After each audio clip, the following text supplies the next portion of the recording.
बिस्मिल्लाहिर्रहमानिर्रहीम। अस्सलामु अलैकुम। इन्फो टीवी में खुश आमदीद।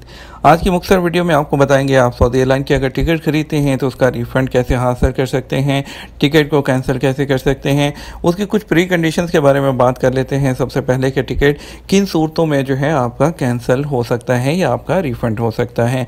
अगर आप टिकट को सऊदी एयरलाइन की वेबसाइट के जरिए बुक करते हैं और जो टिकट की क्लास है वो रिफ़ंडेबल होनी चाहिए, और इसके अलावा अगर तो आपने बोर्डिंग पास इशू अभी तक नहीं करवाया या आपकी जो सफ़र करने की डेट है, ट्रैवल डेट है, वो नहीं गुजरी है, इन सूरतों में आप जो है टिकट बुक का जो है अपना जो कैंसिल है, जो रिफ़ंड है वो ले सकते हैं।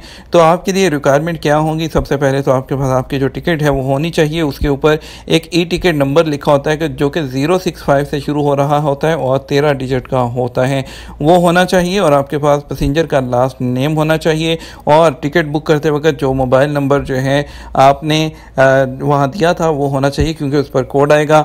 सऊदी एयरलाइन का रिफ़ंड जो है वो डिफरेंट फैक्टर्स पर डिपेंड करता है। सबसे पहले तो आपको चेंज करवाने के टिकट और रिफ़ंड कराने दोनों के टिकट आपको लगते हैं। इंडिया पाकिस्तान के लिए इसके चार्जेस 200 रियाल होते हैं। टिकट रिफ़ंड कराना चाहते हैं तब भी आपके 200 रियाल उसमें से लगेंगे, और अगर टिकट चेंज करना चाहते हैं, आप डेट चेंज करना चाहते हैं, तो उसके भी 200 रियाल चार्जेस होते हैं।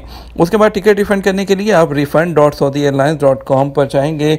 वहाँ पर आपने क्या करना है, आपने अपना ई टिकट का जो नंबर है वो लिखना है, पैसेंजर का लास्ट नेम लिखना है, न्यू रिक्वेस्ट पर क्लिक करेंगे, वेरिफिकेशन कोड आएगा मोबाइल पर, वो उसके अंदर लिखेंगे और एग्री के बटन पे आप क्लिक कर देंगे, और रिफ़ंड रीज़न में आप वॉलंटरी लिख दीजिएगा। ठीक है, उसको आपने एग्री करके जैसे आप नेक्स्ट करेंगे, नेक्स्ट करने के बाद आपकी सक्सेसफुली आपका क्लेम सबमिट हो जाएगा।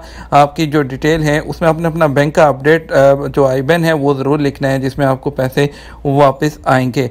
ठीक है, और उसके बाद आपने क्या करना है, आपने दोबारा रिफ़ंड का स्टेटस चेक करना है। तो आप दोबारा refund.saudieairline पर जाएंगे और अपना ई टिकट का नंबर लिखेंगे, लास्ट नेम लिखेंगे और चेक स्टेटस पर क्लिक कर देंगे। चेक स्टेटस पर क्लिकेंगे और तो आपको वहाँ पर लिखा आ जाएगा the ticket has been refunded या your refund request is submitted, और यहाँ पर लिखा होगा there is no refund request for this ticket. ये आपको जो भी आपका उस वक्त जो टिकट का नंबर है उसके मुताबिक जो स्टेटस होगा वो आपको वहाँ पर आ जाएगा। आपको तकरीबन 7 दिन लगते हैं। रिफ़ंड आपको डेबिट या क्रेडिट आपके जो कार्ड होता है जो आपने पे किया होता है या आपने आईपीआई नंबर दिया होता है उसमें आपको वापस आ जाता है। उम्मीद करते हैं आपको वीडियो पसंद आई होगी। लाइक भी कीजिएगा, दोस्तों के साथ शेयर भी कीजिएगा, अपना ख्याल भी रखिएगा। अस्सलामु अलैकुम।